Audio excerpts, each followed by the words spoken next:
osteomyelitis memang dapat disembuhkan, gitu ya.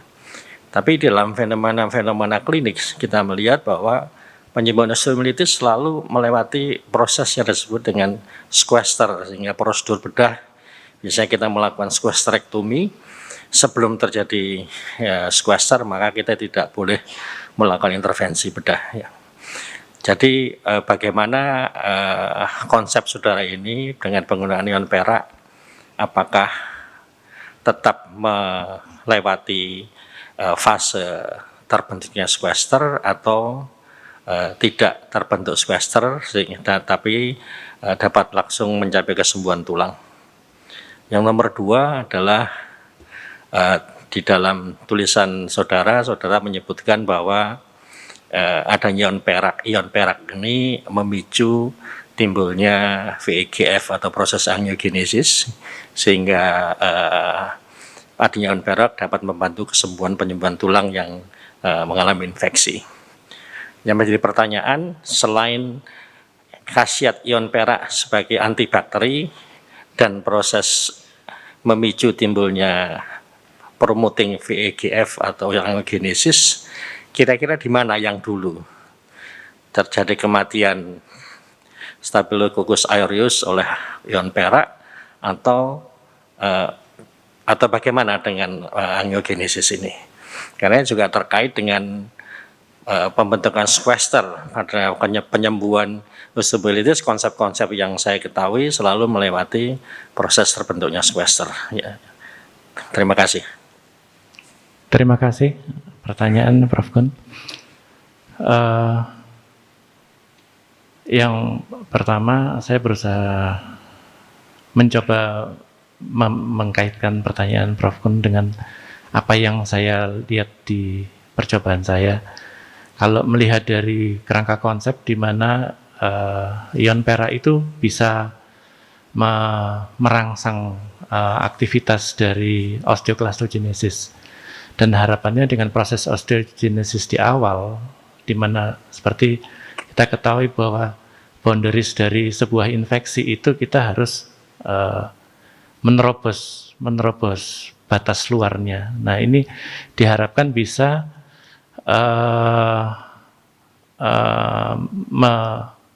memperbaiki kondisi osteomyelitis itu dari tepi. Berbeda dengan pendekatan bedah, di mana pendekatan bedah adalah menghilangkan semua struktur yang nekrosis dari dalam, sehingga tinggal untuk bagaimana menyisakan healingnya oleh tubuh. Sedangkan dari pendekatan saya untuk karena tadi dari yang saya melihat bahwa modalitas terapi dari osteomyelitis itu ada 3. Pertama adalah bedah, kedua dengan antibiotik, ketiga dengan hiperbarik. Harapannya di mana untuk bedah berarti kita berpikir penyediaan tenaga itu harus tenaga bedah cukup luas, sedangkan bakteri ini ada di mana-mana. Sebetulnya Staphylococcus ini dia vegetatif ada hampir di semua permukaan, bisa di hidung kita segala macam. Itu dia dalam sebuah kondisi yang dorman, pada saat dia aktif baru dia akan berbahaya. Sedangkan kembali lagi ke pertanyaannya, dengan adanya ion perak ini yang merangsang pembersihan, meningkatkan osteoclastogenesis, dia juga merangsang osteoclastogenesis, dan satu sisi dia menyediakan VEGF yang dalam jumlah banyak. Jadi sehingga diharapkan penetrasi perbaikan dari tepi osteomyelitis ini akan sangat baik, walau masih belum ada uji lebih lanjut bahwa kita harus sejauh mana si ion perak ini tubuh ini bisa bekerja sama dengan ion perak untuk menghilangkan struktur sequesternya. Mungkin itu yang kurang lebih untuk jawaban yang pertama. Yang kedua, ngapunten tentang untuk peredaran ion perak ini sebagai antibakteri, ya, tetapi juga akan mempromoting VEGF atau proses angiogenesis. Mana yang dulu? Dia akan terjadi membunuh bakteri kemudian angiogenesis, atau angiogenesis Bagaimana anunya kira-kira? Urut-urutannya kira-kira bagaimana itu? Kalau terus terang penelitian ini tidak membahas terlalu dalam ke sana, Prof. Tapi secara proses, kalau selama si ion perak ini juga merangsang makrofag, terus sehingga VEGF ini berjalan, ini kemungkinan besar berjalan bersama, Bro. Jadi tubuh ini diharapkan menyediakan tubuh ini bisa lebih agresif untuk proses recovery dari infeksi, dengan recovery dari proses osteoclastogenesis dan healing prosesnya. Cukup, Dokter. Terima kasih. Saya puas dengan jawabannya. Baik, terima kasih Prof. Kun. Selanjutnya co-promotor Dr. Pratiwi Susilowati, Dr. Gigi, Master Kesehatan Patologi Anatomi Konsultan. Saya persilakan. Terima kasih pimpinan sidang. Selamat Dr. Aries telah mencapai tahapan ini dengan segala susah payahnya, Dok. Selamat akhirnya kita sampai di titik ini. Kami turut berbahagia, promotor dan co-promotor. Pertanyaan saya, Dr. Aries, nanopartikel pada ion perak ini dihipotesiskan sebagai agent untuk melawan S. aureus yang menjadi penyebab dari osteomilitis berdasarkan frekuensi, plastisitas, dan resistensinya terhadap osteomilitis. Pertanyaan saya, Dok, sebelum dilakukan uji in vitro dan in vivo pada penelitian ini, apakah telah dilakukan uji secara bioinformatik, Dok, untuk melihat potensi nanopartikel dari ion perak ini terhadap S. aureus, kemudian di titik mana pada S. aureus nanopartikel ini bekerja, dan seberapa besar kira-kira harapan Dr. Aries terapi ini mampu memperbaiki osteomilitis yang terjadi pada manusia. Terima kasih. Silakan. Terima kasih. Terima kasih atas pertanyaannya, Dr. Pratiwi. Di sini memang saya mendahulukan penelitian ini dengan penelitian sebelum ke hewan. Jadi saya mencoba mencari informasi. Ternyata untuk ion perak ini membutuhkan satu uji terhadap 3 asam amino, yaitu asam amino di 165, di 1418 dan 448 yang sebagai reseptor logam berat. Dan ditemukan ada dua asam amino juga yang protein yang merupakan docking. Jadi istilahnya merupakan titik tangkap Staphylococcus ini bisa ketempelan oleh ion perak. Dengan adanya titik tangkap tersebut, diharapkan proses pinositosis dan itu akan terhadap bakterinya bisa terbuka, karena memang bakteri ini kan termasuk yang susah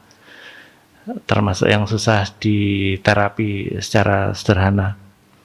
Mungkin itu yang bisa saya jawab, Dokter. Ya, bagaimana?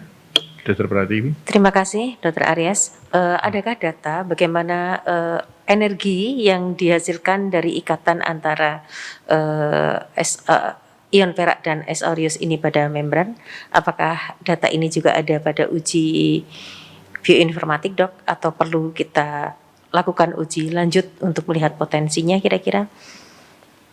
Pendekatan itu sedang saya kembangkan ulang karena terus terang memang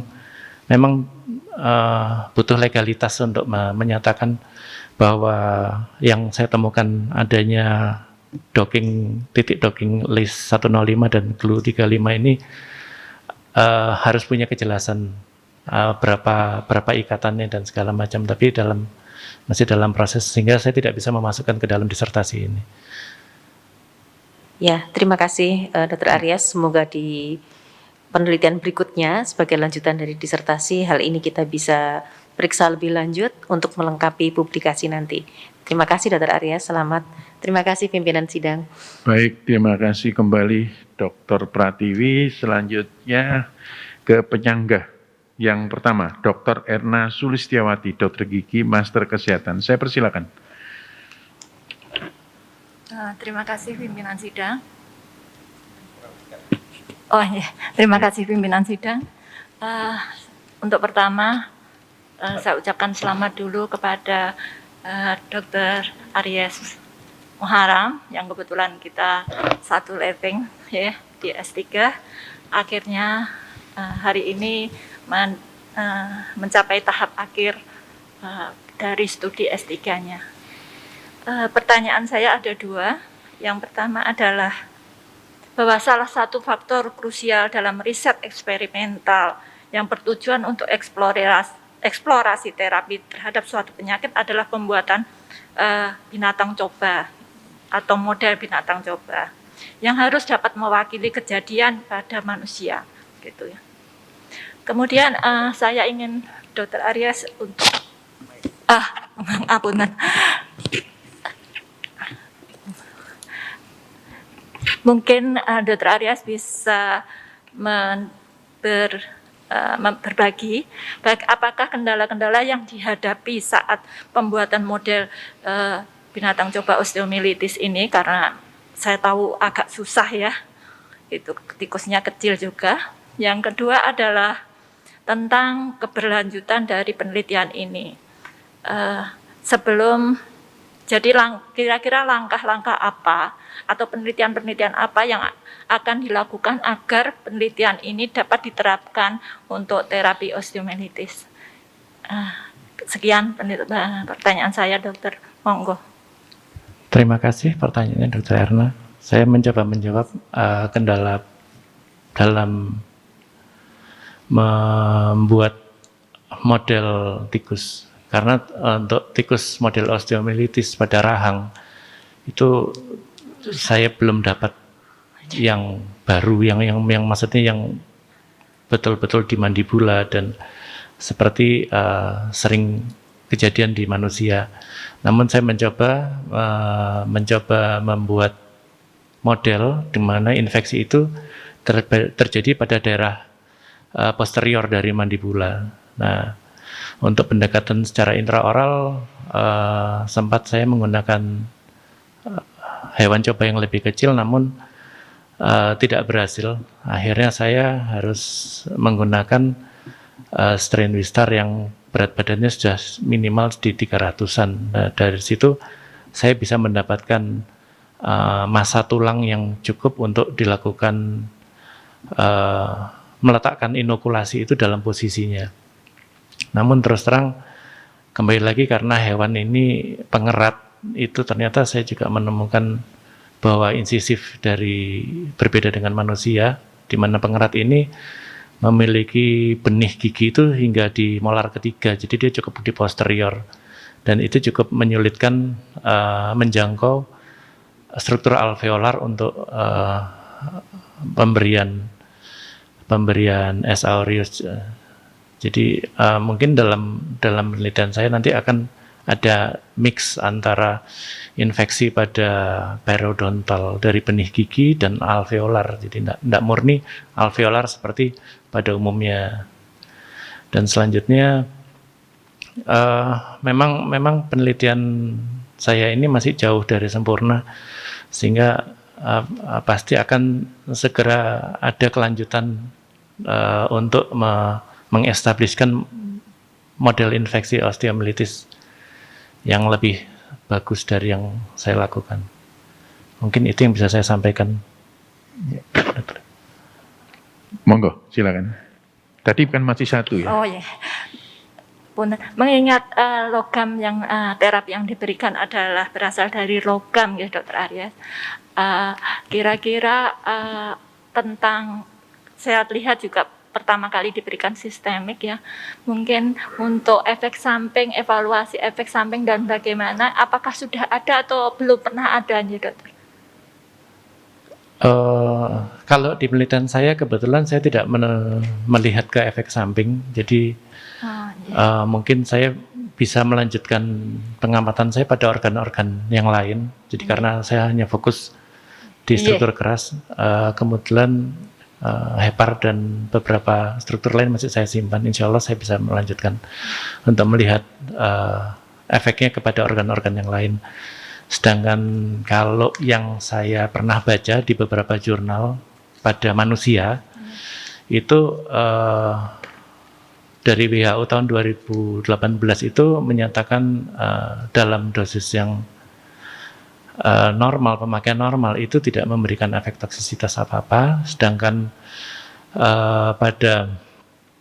pada pemberian berlebihan, namun yang pernah saya baca juga ini keluar dari ranah osteomilitis, ternyata salah satu yang dicari orang dari ion perak dan dikonsumsi lewat oral itu adalah penanganan nyeri pada artritis. Jadi karena teknik pembuatannya adalah sederhana dengan elektrolisa, sehingga mereka melakukan pembuatan sendiri dari hanya membeli logamnya dan memberi beda potensial tambah aquades, dan jadilah cairan itu. Saya tidak tahu persis detailnya, cuma dari yang saya tangkap itu tidak ada kematian pada pemberian ion perak dengan sekian ratus kali dosisnya, namun terjadi pengendapan pada epitel sehingga ditemukan suatu kelainan, istilah untuk orang-orang yang ada endapan perak pada yang mengkonsumsi itu ada disebut agriria. Jadi orangnya itu bisa diistilahkan sebagai blue man, orang yang berwarna biru dengan kornea juga berubah jadi gelap dan rambutnya menjadi pirang. Mungkin itu yang bisa saya sampaikan. Terima kasih, jawabannya sudah cukup jelas. Saya kira cukup. Terima kasih pimpinan sidang. Baik, terima kasih Dr. Erna Sulistiani. Selanjutnya Dr. Arifah Mustika, Dr. Master of Science. Saya persilakan Dr. Mustika. Oke, terima kasih pada pimpinan sidang atas kesempatan yang diberikan dan kepada Saudara Raden Aris Muharram. Selamat ya, Anda sudah menyelesaikan pendidikan dan sekarang sedang mempertahankan hasil penelitian saudara yang insya Allah nanti akan bermanfaat bagi kemaslahatan umat manusia. Membaca disertasi saudara saya itu jadi ingat peribahasa yang sangat terkenal yang dari kecil sampai sekarang masih tetap eksis, yaitu sekali dayung 2-3 pulau terlampaui ya. Jadi sekarang ini lagi memang sedang tren ya tentang drug pleiotropic. Artinya satu macam obat tidak diindikasikan hanya untuk satu macam penyakit atau satu macam mekanisme kerjanya. Sehingga pada pemakaian perak nitrat ini, bukan perak nitrat ini ya, perak yang ion perak ini, saya melihat bahwa Saudara Aris tidak hanya targetnya pada agent yaitu bakteri tapi juga pada host. Jadi menstimulasi bagaimana host itu mampu melakukan wound healing atau memperbaiki respon imun dari host. Ini suatu terobosan yang sangat bagus ya. Jadi kita mau ada 2 sasaran, bakteri mati, hostnya juga memperbaiki diri sendiri dengan berbagai macam mekanisme. Nah, sekarang ini ada 2 hal yang ingin saya tanyakan, saya tertarik. Yang pertama tentang ada hubungannya dengan profil farmakokinetik ya. Saat ini kan orang-orang itu sedang berlomba-lomba membuat obat itu supaya masuk topikal. Mau cara inhalasi, mau derma melalui kulit atau apapun, injeksi lokal. Karena menganggap bahwa dengan topical treatment atau topical terapi itu dosis lebih kecil, efek samping lebih kecil ya. Tadi Dr. Erni juga sudah menanyakan apa tidak ada efek sampingnya ya. Khawatir saya nanti akan timbul manusia-manusia perak yang ada di pinggir jalan itu ya. Kalau ada pengendapan pada dermis nanti jadinya kita jadi manusia perak semua gitu ya. Karena pengendapan di dermis tadi sudah disebutkan argira ya. Argiria itu tadi ya. Jadi apa filosofinya sehingga Saudara Aris itu mengalihkan topical treatment menjadi systemic treatment yang kita tahu secara pasti dosisnya akan lebih besar. Dia akan keliling kemana-mana dulu sebelum sampai pada target organ yang target organnya itu ada di maksila ya, mandibula maksila ya, Di mandibula. Ya itu. Jadi kan dia keliling dulu, di mana pada profil farmakokinetik kan ada absorpsi, distribusi, metabolisme, ekskresi. Kalau topikal, metabolismenya biasanya dia akan sangat sedikit diabsorpsi, jadi metabolismenya mengandalkan enzim-enzim yang ada di sekitarnya. Kalau ini kan berarti dia akan dimetabolisme melewati liver.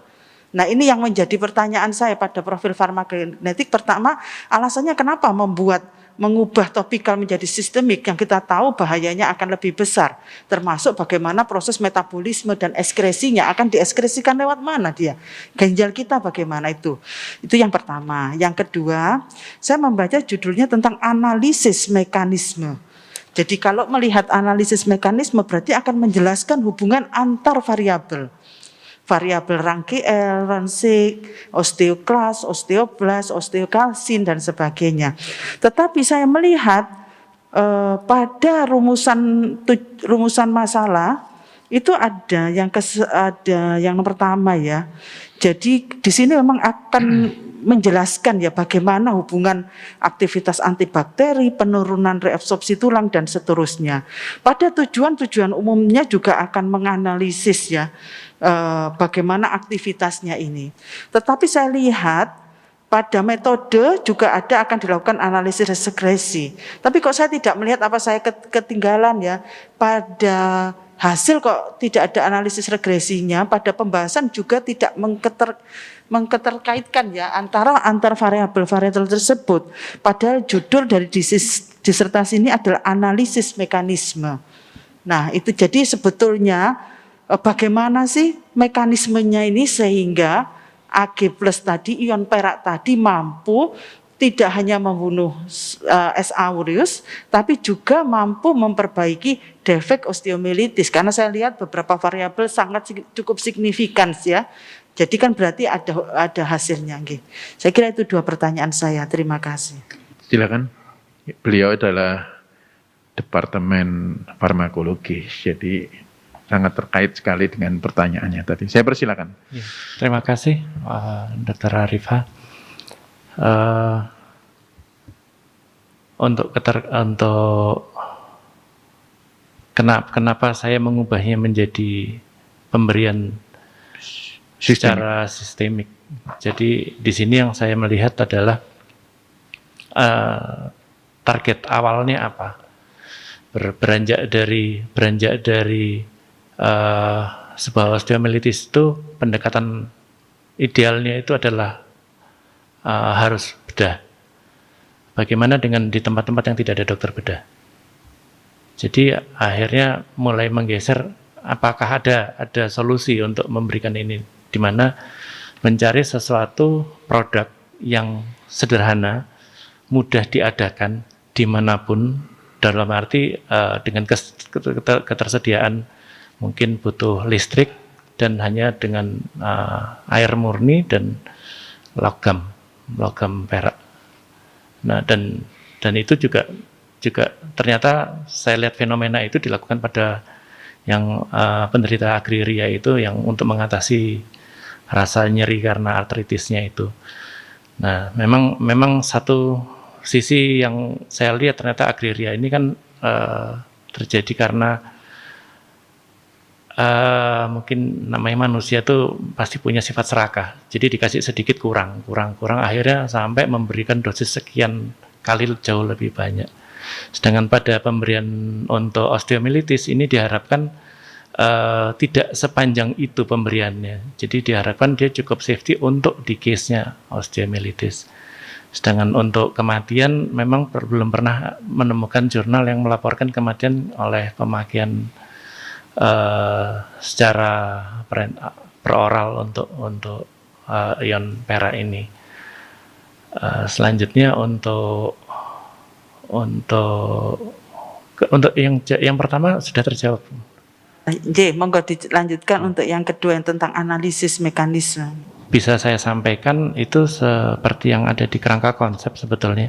Untuk kedepannya saja, nggih. Berarti ini ada suatu ide penelitian lagi untuk meneruskan pertama profil farmakokinetik ya, karena mengubah topikal menjadi sistemik itu menurut harus ada suatu alasan yang memadai ya, karena sekarang itu biasanya sistemik ke topikal untuk meminimalisasi. Yang kedua mungkin perlu analisis gitu tentang mekanismenya. Saya kira mungkin cukup Prof dari saya. Terima kasih. Nggih. Baik, terima kasih. Nanti saya juga akan ada pertanyaan yang terkait dengan hal tersebut. Baik, selanjutnya adalah Dr. Hani Badriah Hidayati, dokter spesialis neurologi konsultan. Saya persilakan Dr. Hani. Baik, terima kasih. Yang saya hormati Bapak Pimpinan Sidang, Profesor Dr. Budi Santoso, dokter spesialis obstetri ginekologi konsultan. Yang saya hormati para guru besar, para penyangga, undangan akademik, serta para keluarga semua, dan para hadirin yang hadir sekarang. Selamat pada Promovendus, Dr. Gigi Aris, Dr. Gigi MKes, spesialis bedah mulut konsultan, yang setelah sampai pada tahap ujian terbuka. Selamat juga pada promotor, Prof. Kun Pramono, kemudian Dr. Pratiwi, yang telah berhasil mengantarkan Promovendus sampai ujian terbuka. Saya kira penelitian ini sangat menarik. Ada pertanyaan yang menggelitik saya untuk bertanya. Ini masih seputar efek samping obat. Dalam memberikan obat, kita selaku dokter harus memprediksi kira-kira apa saja efek samping yang mungkin terjadi atas obat yang kita berikan. Dr. Gigi Aris telah menyebutkan ada efek samping seperti argyria, rambut berwarna abu-abu. Namun kalau kita baca lebih detail, ada juga efek samping berupa makula berwarna abu-abu atau biru keabu-abuan. Kemudian yang lebih berat adalah iritasi kulit, kemudian luka bakar kimiawi, dan methemoglobinemia. Dr. Gigi Aris telah menyebutkan bahwa dalam penelitian ini tidak ada efek samping dan tidak ada kematian. Namun karena penelitian arahnya adalah pada terapi pada manusia, meskipun kita awali pada tikus, kira-kira apa saja efek samping secara sistemik yang mungkin terjadi pada manusia? Dan jika memang ada, maka bagaimana cara mengantisipasinya? Clue apa yang bisa diberikan agar aman diberikan? Mohon tanggapan. Terima Silakan. kasih pertanyaannya, Dr. Hani. Dr. Hani. Saya mohon maaf. Untuk efek samping, memang efek samping yang saya temukan tidak cukup bisa menjawab pertanyaan yang saya baca ini, karena yang ditemukan adalah masih sedikit penelitian tentang ion perak digunakan pada hewan. Jadi memang kebanyakan itu dilakukan temuan-temuan di lapangan, tapi yang meneliti lebih detail tentang efek samping juga masih sedikit. Jadi saya tidak berani mendahului apakah ini memberikan efek samping atau apa. Kalau yang pasti semua yang terjadi seperti argyria itu terjadi karena overdosis. Jadi kalau dan WHO sendiri tahun 2018 menyatakan bahwa pemakaian perak dalam dosis itu adalah aman. Jadi masih belum detail juga bahwa di situ safety amannya itu sejauh mana, secara seluler seperti apa, itu saya mencoba mencari, masih belum ketemu. Makanya kenapa saya mengangkat tema ini untuk sebagai pilot untuk lebih banyak mendapatkan informasi ke depannya. Ya, baik, terima kasih. Saya setuju kalau toksisitas memang harus tergantung dari dose dependent. Betul. Jadi memang mungkin malah bisa menjadi penelitian selanjutnya bagi Dr. Gigi Aris setelah selesai S3 ini meneliti dengan dosis sekian tidak terjadi efek samping. Mungkin kalau saya boleh usul bisa dilihat gastroenteritis, karena ada beberapa yang saya baca gastroenteritis bahkan menyebabkan kematian. Satu lagi adalah gangguan sistem saraf. Kebetulan saya bidang neurologi. Nanti mungkin bisa diteliti untuk penelitian selanjutnya. Mungkin yang kedua saya tertarik bertanya, Staphylococcus aureus menurut Promovendus ini mempunyai biofilm yang tebal sehingga membunuhnya sulit. Perlu antibiotik yang bukan antibiotik biasa menurut Dr. Gigi Aris. kemudian juga harus diberikan dalam waktu yang lama. Pertanyaan saya, apa yang mendasari Promovendus sehingga berani mengambil yang bukan antibiotik, kemudian juga dalam waktu yang singkat, tidak dalam waktu lama. Demikian. Silakan. Terima kasih.